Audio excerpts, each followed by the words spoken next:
பாத்துக்கிறேங்க. 700 இவ்வளவுக்கு மட்டும் உள்ள தூரம், இந்த 4 விரல்கடை இருக்க, இந்த 4 விரல்கடை இருக்கிற இந்த அளவு மலக்குகள் எவ்வளவு இருக்கான்? 700 ஆண்டு மனிதன் பிரயாணம் செய்தால் எவ்வளவு தொலைவுக்கு போவானோ அவ்வளவு பிரம்மாண்டமாக இருக்கிறது என்று நபிகள் நாயகம் ஸல்லல்லாஹு அலைஹி வஸல்லம் சொன்னதாக புகாரியில, முஸ்லிம்ல, இன்னும் நிறைய நூல்கள் பார்க்கிறோம். அப்ப இதுல இருந்து மொத்த வடிவத்தை நீங்க கற்பனை பண்ணிக்கிறீங்க. எத்தனையோ ஆயிரக்கணக்கான வருடங்கள் பிரயாணம் செய்தால் ஒரு மனிதன் எவ்வளவு தூரத்தை அடைவானோ அவ்வளவு பிரம்மாண்டமாக அந்த மாணவர்களை அல்லாஹ் படைத்திருப்பதை நம்ம பார்க்கிறோம். அப்ப மாணவர்களை பொறுத்த வரைக்கும் நம்ம என்ன இதில் விளங்குகிறோம் என்று சொன்னால், ஒளியினால் படைக்கப்பட்ட அவர்கள் எந்த மாதிரியான வடிவத்திற்கு சரியா வருவாங்க. இதுக்கு கூட நம்ம அறிவுபூர்வமா சிந்தித்து பார்த்தால் கூட அந்த ஒளிக்கு அந்த தன்மை இருக்கிறது. ஒரு மண்ணுல, ஒரு மரத்துல, ஒரு பொருள்ல ஒன்றை தயாரிச்சோம்னு சொன்னா அதை வேணுங்கிற அளவுக்கு விரிக்க இயலாது. வேணுங்கிற அளவுக்கு விரிச்சோன்னு வைங்களேன், உள்ளுக்கு கூடு வேண்டா இருக்கும். மண்ணால செஞ்சு செய்யலாம், உள்ளுக்கு காத்த விட்டு அப்படி வேண்டா பெருசா நீங்க ஆக்கலாமே தவிர அப்படியே விரிச்சுக்கிட்டு போக முடியுமா? முடியாது. இந்த ஒளி இருக்கு பாருங்க, வெளிச்சத்தை பொறுத்த வரைக்கும் அது என்ன வடிவத்தில் வேண்டாலும் என்ன சைஸ்ல வேண்டாலும் ஆக்கிக்கலாம்.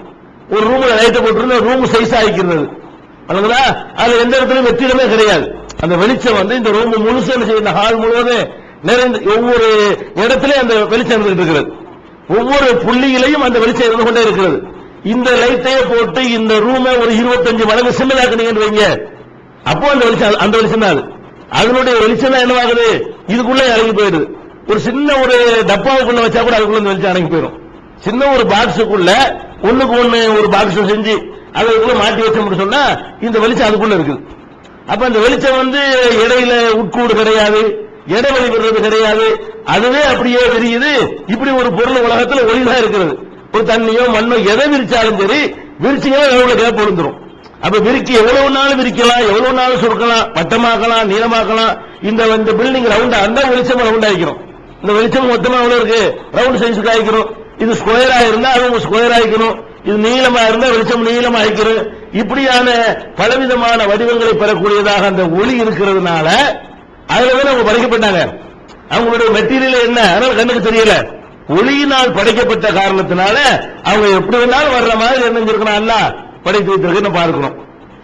ஒளியால் படைக்கப்பட்டதுனால அவங்களுடைய இன்னும் சில செயல்பாடுகளை பார்த்தோம்னு சொன்னா ஏறக்குறைய ஒளியுடைய தன்மைகள் கொஞ்சம் அவங்கள்ட்ட இருக்கிறது பார்க்க முடியும். உலகத்திலேயே மனிதன் இன்னைக்கு கண்டுபிடிச்சிருக்கிற வேகத்திலேயே அதிக வேகம் ஒளி என்று நம்ம வழங்கி வைத்திருக்கிறோம்.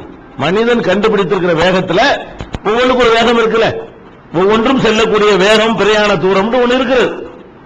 சட்டம் இருக்குது, அதுக்கு ஒரு வேகம் இருக்கிறது, காத்துக்கண்டு ஒரு வேகம் இருக்கிறது. இப்படி ஒவ்வொரு கதிர் அலைகள், அதுக்கு எலக்ட்ரானிக் அலைகள் இருக்கிறது, அதுக்கெல்லாம் வேகம் இருக்கிறது. ஆனால் மனிதன் கண்டுபிடித்திருக்கிற வேகத்திலேயே அதிகமான வேகம் எதுன்னு கேட்டா ஒளிதான், வெளிச்சம் தான். இதனுடைய வேகம் எவ்வளவு என்று கண்டுபிடித்திருக்கிறார்கள்.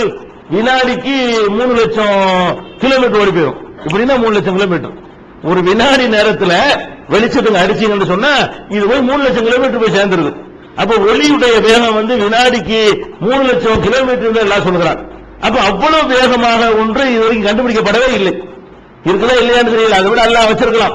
மனிதனுடைய அறிவுக்கும் மனிதனுடைய சக்திக்கு உட்பட்டு பார்த்தால் அவன் கண்டுபிடித்திருக்கிறதே ரொம்ப வேகமா போகக்கூடியதுதான் ஒளி வேகம் தான். அதை மிஞ்சவே முடியாது. அதுக்கு நிகரான ஒரு வேகம் இதுவரைக்கும் கண்டுபிடிக்கவே இல்லை. அப்ப இந்த மலக்குகள் ஒளியினால வெளிச்சத்தினால படைக்கப்பட்ட காரணத்தினால் அவங்களுடைய இயக்கங்களும் அவ்வளவு பாஸ்டா இருக்குமா. வெளிச்சம் எவ்வளவு பாஸ்டா இருக்கிறதோ, ஒளி எப்படி வேகமாக போகிறதோ, அவங்க இங்க இருந்து வர்றாங்க, இங்க உள்ள மெசேஜ் அங்க போய் அல்லாட்ட சொல்லணும். இங்க வர்றாங்க இல்லையா, இதை போய் சொல்லணும். சொல்றதா இருந்தா ஒரு ராக்கெட் மாதிரி போய்கிட்டு இருந்தாங்கன்னு வைங்க, மனுஷன் நடக்கிற மாதிரி போனாங்கன்னு வைங்க, அது எத்தனை லட்சம் கோடானு கோடி வருஷம் ஆயிரும். ஒரு ராக்கெட்ல போனா கூட எத்தனை கோடி வருஷங்கள் ஆகும். அப்ப உடனே அல்லாஹ்விடத்துல மெசேஜ் கொண்டு போறாங்களே, அவங்க எப்படி போவாங்களாம் அல்லாஹ் குர்ஆன்ல சொல்லி காட்டுகிறான். தாருஜுல் மலாயிகத்து வர்ரூஹு ஃபீ யௌமின் கான மிக்தாருஹு 50,000 சனத்தின் மிம்மா தஊதுன். இந்த வானவர்கள் இங்கே வந்துவிட்டு மேலேறி செல்கிறார்களே, அவங்க என்ன வேகத்தில் மேலேறி செல்கிறார்கள் என்று சொன்னால் 50,000 வருஷத்துக்கு நிகரான ஒரு நாளில் போகிறார்கள். 50,000 ஒரு நாள் வைத்துக் கொண்டோமையானால் அது எவ்வளவு வேகமுடைய நாள் என்றால் உங்க கணக்குல 50,000 வருஷத்துக்கு நிகரான ஒரு நாள். அப்ப 50,000 வருஷத்துக்கு நீங்கள் போனால் எங்க போய் சேர்வீங்களோ அதை ஒரு நாள் சேர்ந்துருவாங்க. அதுக்கு என்ன அர்த்தம் கேட்டா, 50,000 வருஷத்துக்கு மனிதன் கண்டுபிடித்த வேகத்தில் நீங்கள் போய்கொண்டே இருந்தீர்களே, ஆனால் 50,000 நாள் இல்ல, 50,000 வருஷம், ஏறக்குறைய 18,25,000 நாட்கள் வரும். அப்ப 50,000 20 லட்சம் வரும் நாள் வைங்கள, 20 லட்சம் நாட்கள், 20 லட்சம் நாட்கள் நம்ம பிரயாணம் பண்ணினால் எவ்வளவு தூரத்திற்கு போவோமோ அதை மலக்குகள் போவதற்கு எவ்வளவு போகுது, ஒரு நாள் போதும். ஃபாஸ்ட். ஒளியில படைக்கப்பட்ட காரணத்தினால எந்த வாகனமும் இல்லாம எந்த ஒரு மெட்டீரியல் துணையும் இல்லாம அப்படி கண்ணை மூடுறவங்க நிற்பாங்க, கண்ணை மூடிட்டு அங்க போய் நிற்பாங்க. அந்த மாதிரி வானவர்களுடைய ஸ்பீடை, அவங்களுடைய வேகத்தை அல்லாஹ் மஆரிஜ் என்ற சூறாவுல இந்த செய்தியை நமக்கு முன் வைக்கிறார். அப்ப எதுக்கு சொல்றோம்னு கேட்டா, வானவர்கள் ஒளியினால் படைக்கப்பட்டிருக்கிறார்கள். அவங்களுடைய சைஸுக்கு குறிப்பிட்ட ஒரு வரைமுறை கிடையாது.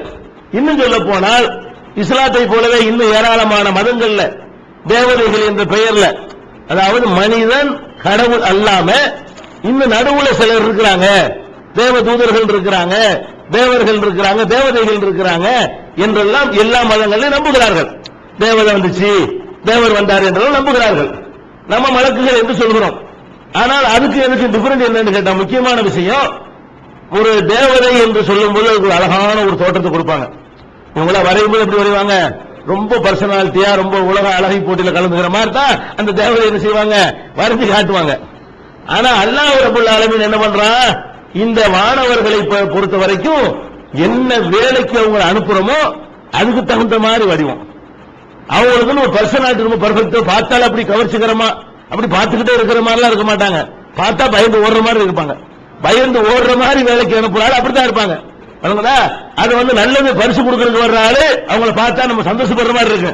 அடிக்கிறதுக்கு அனுப்புற ஆளு எப்படி இருக்கு, அவர் அடி வலிக்கிறதே இல்ல, அவர் பார்த்தாலே வலிக்கும். அப்பதானே ஒரு பயம் வரும். அப்ப அல்லாஹ் ரப்பல் ஆலமீன் எப்படி படைச்ச முன்கரணைக்கு நம்ம கேள்விப்பட்டிருக்கிறோம். மனிதர்களை கபூர்ல வைத்த உடனே 2 மலக்குகள் வருவார்கள். அது ரசூலுல்லாஹ் சொல்லும்போது எப்படி சொல்றாங்க, அல் அஸ்வதானி, கண்ணங்கரேன்னு இருப்பாங்களாம் மலக்குகள். அதுவே ஒரு பயத்தை உண்டாக்கும் இல்லையா, அந்த உள்ள வெளிச்சம் கிடையாது, இருட்டா இருக்குது. அங்க உள்ள என்ன செய்யறாங்க, மலக்குகள் விசாரிக்கிறதுக்காக வர்றாங்க. வரும்போது எப்படி இருக்கிறாங்க, அல் அஸ்வதானி, கண்ணங்கரேல் என்று இருக்கக்கூடியவர்களாக 2 பேர் இருப்பார்கள். அல் அஸ்ரகானி, 2 கண்களும் நீல கலர்ல இருக்கும், ப்ளூ கலர்ல இருக்கும். சாதாரண கண்ணா இருந்தா ஒரு பயம் வராதுங்க. ப்ளூ கலர்ல ஒரு கண் இருக்குன்னு வைங்க, அதை பாக்குறதுக்கு பாம்பை பார்த்த மாதிரி இருக்கும், ஒரு பயங்கரமா விஷ ஜந்து பாக்குற மாதிரியான ஒரு தோற்றம் வரும். அப்ப அந்த மாதிரியான ஒரு தோற்றத்தில் வருவாங்க.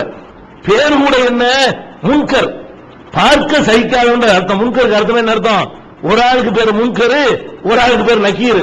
2க்குமே அர்த்தம் என்னன்னு கேட்டீங்கன்னா சகிக்காதுன்னு அர்த்தம், வெறுக்கத்தக்கன்னு அர்த்தம். அப்ப நன்மையை ஏவுறது, தீமையை தடுக்கிறோங்கிறம அம்ரு பில் மஅரூஃப்னு சொல்லுவோம், நஹி அனில் முன்கர்ங்கிறவங்க முன்கர். தீமையை தடுக்கிறதுக்கு என்ன வார்த்தை, முன்கரை தடுங்கள், மஅரூஃபை மக்களுக்கு சொல்லுங்கள்ங்கறான. முன்கர்னா வெறுக்கத்தக்கது, கெட்டது, பார்க்க சகிக்காதது அப்படின்னு அர்த்தம். பேரை வச்சு விளங்கிடலாமே.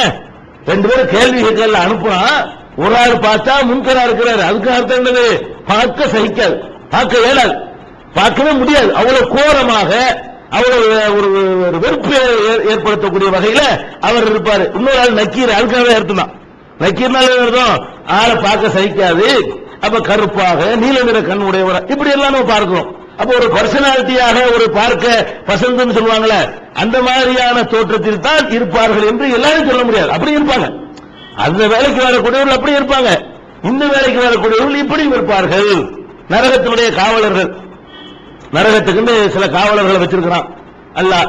அதுக்கு தலைவராக மாலிக்னு ஒரு ஆளை வச்சிருக்கிறான். அது மலக்குகளுடைய பெயர் பட்டியல் விரிவு அழைக்கிறோம், இந்த அடிப்படைக்கு வந்து இப்ப. அப்ப நரகத்திற்கு சொல்லி சில காவலர்களை வச்சிருக்கிறான். அதுக்கு தலைவர் யாரு, மாலிக். அவர்களை பற்றி அல்லாஹ் குர்ஆன்ல வர்ணிக்கும் என்ன செய்யறான்னு கேட்டா, அலைஹா மலாயிகத்துன் கிலாமுன் சிதாதுன், அந்த நரகத்தின் மீது, நரகத்தின் விளிம்புல, நரகத்தின் வாசல்ல, நரகத்தின் காவலில சில வானவர்கள் இருக்கிறார்கள். எப்படிப்பட்ட மாணவர்கள் தெரியுமா, கொடூரமானவர்கள், கடுமையானவர்கள், கொடூரமானவர்கள். அப்ப கொஞ்சம் மூட இறக்கும், அந்த ஈவு சிந்த அதெல்லாம் இருக்கவே இருக்காது. அந்த மாதிரியான வானவர்கள் தான் அங்கே இருக்கிறார்கள். லா யாசூனல்லாஹ மா அமரஹும், அவர்களுக்கு இடப்பட்ட கட்டளையை மீறவே மாட்டார்கள். நீ கத்துனாலும் கதறினாலும் நம்ம இறக்கப்பட்டுருவோம்ல. என்னதான் ஒரு முதலாளி ஒரு வேலைக்கு ஒருத்தர் நிப்பாட்டி யாருக்கும் 10 காசு கொடுக்காதுன்னு சொல்லிட்டு போனாலும் அவன் கேட்கிறவன் அழுது புலம்பி நமக்கே சகிக்க முடியல என்று சொன்னா முதலாளி சொல்ல மீறி என்ன செய்வோம், 10 காசு எடுத்து கொடுத்துருவோம். அவனுடைய அந்த பரிதாபமான நிலையை பார்த்து விட்டு நமக்கு ஒரு இறக்கம் வந்துடும். அல்லாஹ் எப்படி படிச்சிருக்கான, இங்கே நரகத்தில் உள்ளால நீ கத்துனாலும் கதறினாலும் குழம்புல கூச்சல் போட்டாலும் நடக்காது. அவ்வளவு கொடூர உள்ள படைத்தவர்களாக அவங்க படைக்கப்பட்டிருக்கிறாங்க. இப்படி எல்லாம் இந்த கொடூரமான காட்சியிலையும் அவர்கள் வருவார்கள். சில நேரத்தில் பார்த்தால் ஒரு வீட்டுக்கு நபிகள் நாயகம் ஸல்லல்லாஹு அலைஹி வஸல்லம் போறாங்க, மூத்து வீட்டுக்கு, மரணித்தவங்க வீட்டுக்கு போறாங்க. போய்கிட்டு இருக்கும்போது என்ன செய்யறாங்கன்னா திடீர்னு ஒப்பாரிக்க ஆரம்பிச்சிட்டாங்க மக்கள்லாம்.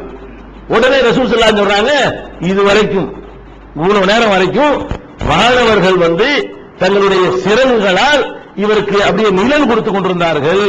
மாணவர்கள் நீங்க எப்ப ஒப்பாரி வச்சீங்களோ சிறகை மடக்கிட்டு போய்விட்டார்கள் அப்படின்னு ரசூல் ஸல்லல்லாஹு அலைஹி வஸல்லம் சொல்றாங்க. அப்ப இதெல்லாம் ஒரு கருணை தோற்றம். இது அப்படி சிறகை ஒரு பறவை எப்படி தாய் பறவை குஞ்சு அரவணைக்குமோ, நம்ம மேல எதுவும் படாமல் காப்பாற்றுமோ, அந்த மாதிரியும் மலக்குகள் வருவாங்க.